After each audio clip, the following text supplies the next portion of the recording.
artists. So I am in my laundry room because I'm going to show you today how to do the laundry art challenge that has been sweeping the internet.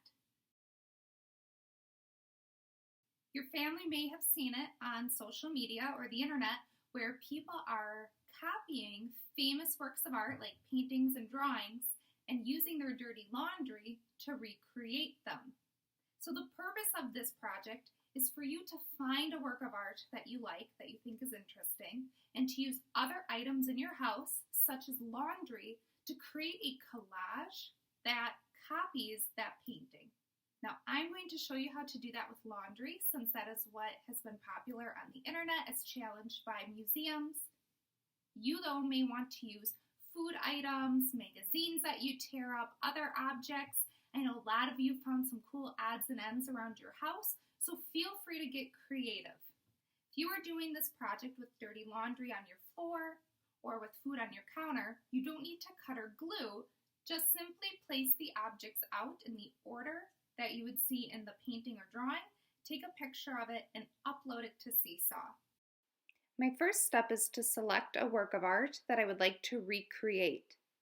I searched for Bob Ross paintings.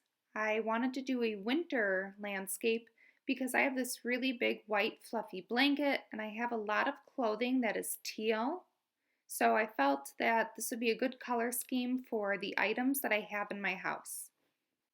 To find a work of art for you to recreate, you can try some of the links that I have shared in the instructions to different museums, or you can search by type of artwork that you like, perhaps landscapes, portraits, something abstract where it doesn't look like real life.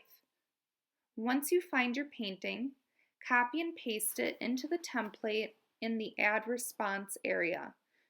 If possible, please record the artist's name in your answer as well. After looking at the painting, I begin gathering laundry that are in the painting's colors. I've taken some time to study the Bob Ross painting, and I'm going to begin with the sky. In his sky, he has pink, teal, and a yellow sun. I'm finding that it was easier for me to simplify the colors that I use, so I decided to make my entire sky pink with the yellow sun. Because I'm using clothing, I can't blend colors like I can with paint.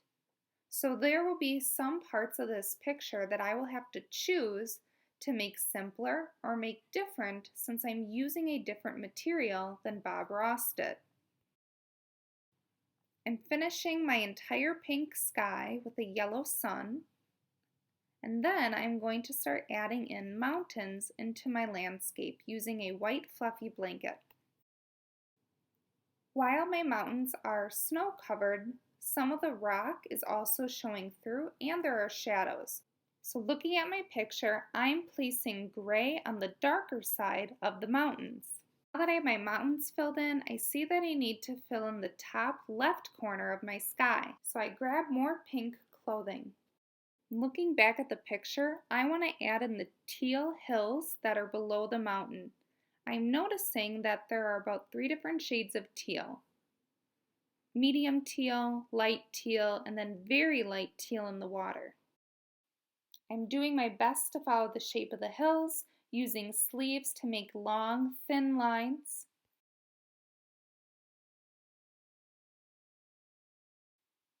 And I'm also noticing where the darker teal is compared to the lighter teal. Next, I'm adding pajama bottoms that have a vine pattern on it that reminds me of grass poking through the snow as it melts. And now I am ready for details.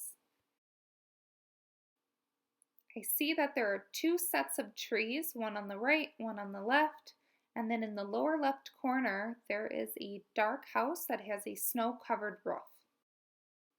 I'm using the middle of the shirt to make the bigger tree and the sleeves to make the smaller, thinner trees. Next, I'm going to add the house by using a sparkly scarf, and I'm going to use a white fuzzy sock that reminds me of snow, and it is the perfect shape for the roof. Last detail is to add a little bit of snow along the river, and I am all done.